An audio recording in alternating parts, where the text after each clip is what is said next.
Bonjour petits et grands lecteurs, on se retrouve aujourd'hui pour une vidéo rageusement exprimée.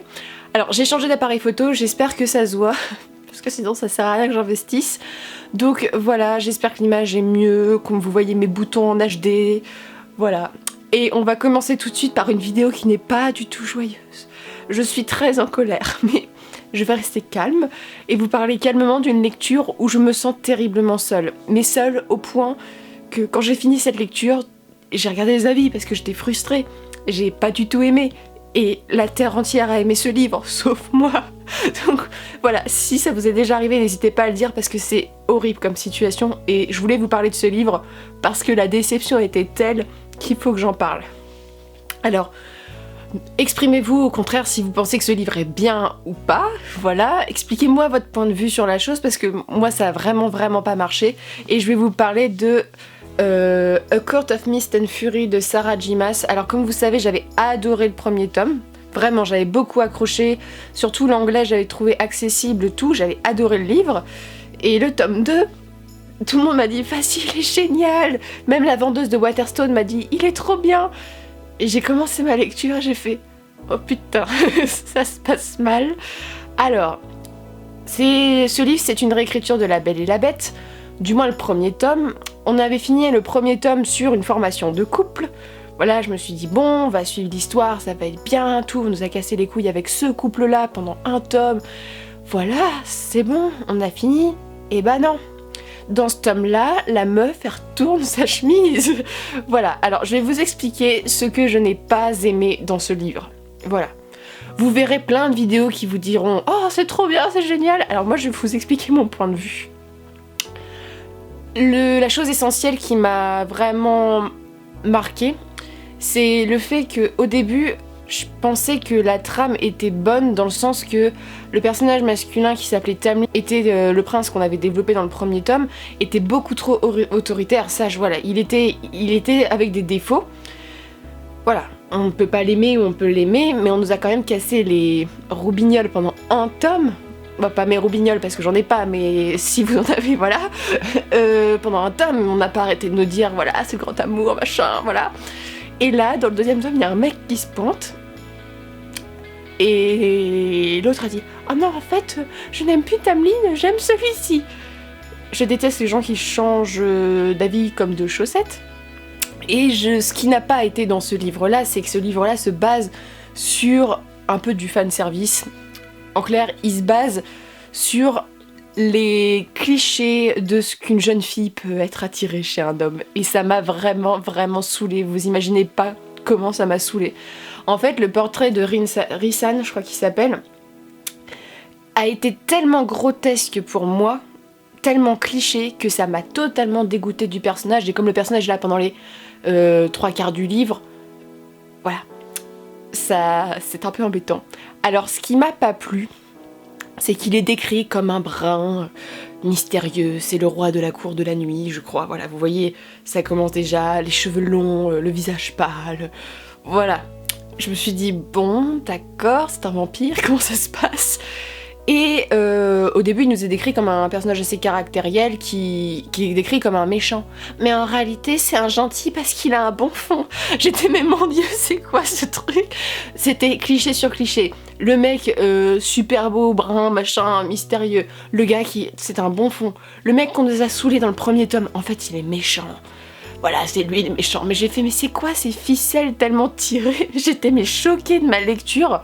Ça m'a tellement le personnage m'a tellement dégoûtée parce qu'en plus il est drôle, tout ça. Le mec il est parfait, mais j'ai dit mais arrêtez de nous faire des personnages comme ça n'existe pas.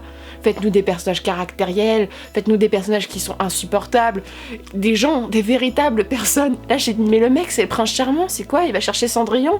J'ai vraiment pas pu. Ça a été horrible. Et le problème c'est que je suis la seule à le penser. Sur tous les sites, toutes les filles sont oh mon dieu il est trop drôle, il est trop machin. Mais j'ai fait mais c'est un cliché ambulant, je comprends pas. Et voilà, aidez-moi si vous avez lu, expliquez-moi parce que je comprends vraiment pas ce qui est attirant chez un mec comme ça qui est parfait. Mais bon, c'est mon état contestataire comme d'habitude. Et le fait que ce personnage soit extrêmement développé, qu'on lui trouve un bon fond en fait, alors que c'était le méchant, ça a commencé à me saouler. Mais vraiment parce qu'en fait l'histoire, le fil narratif était bien sinon, mais l'histoire d'amour, mais j'ai dit mais arrêtez, j'en ai marre, on voit que ça. Il y a une scène de sexe à l'intérieur, j'ai pas pu la lire tellement ça m'a dégoûtée, c'est la première fois que ça m'arrive. Voilà, je crois que j'ai développé une haine contre ce personnage. En fait, j'ai un peu la haine contre les personnages trop parfaits.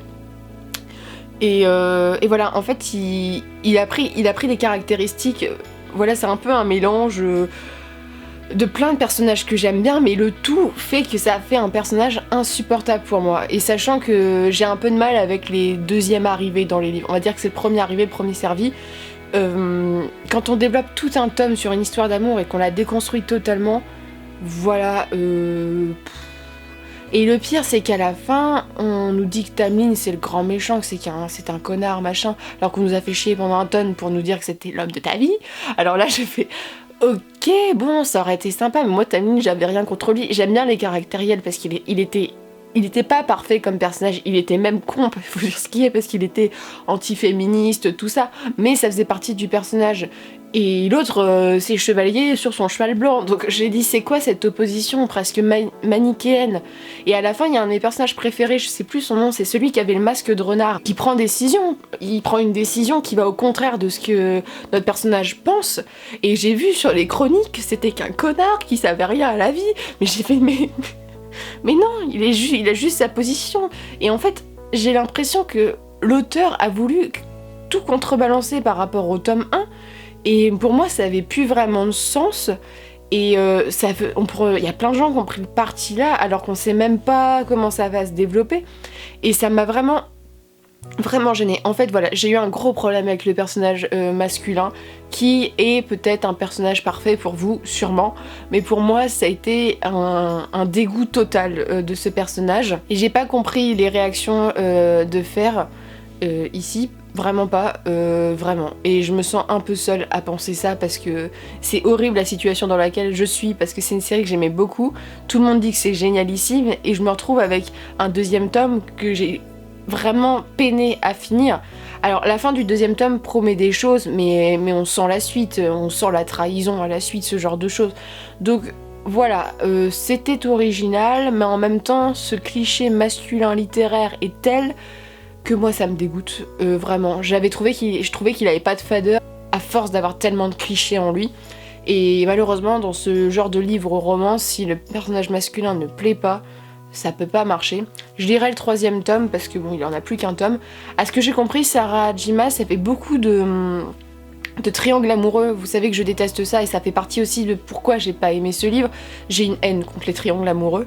Et là, dans son autre série qu'elle a écrit, ça a été traduit qu'Aleana l'assassineuse, mais je l'ai en anglais. Il y a aussi un triangle amoureux, et elle finit pas avec le personnage avec lequel tout le monde s'attendait à ce qu'elle finisse. Donc j'espère d'être surprise en fait dans le troisième tome, parce que là l'autre c'est pas possible, c'est pas possible. Et j'en garde un assez mauvais souvenir, c'est quand même rare que j'ai eu ce dégoût tel pour un personnage. Alors, ce n'est pas une mauvaise lecture, c'est très subjectif de ma part.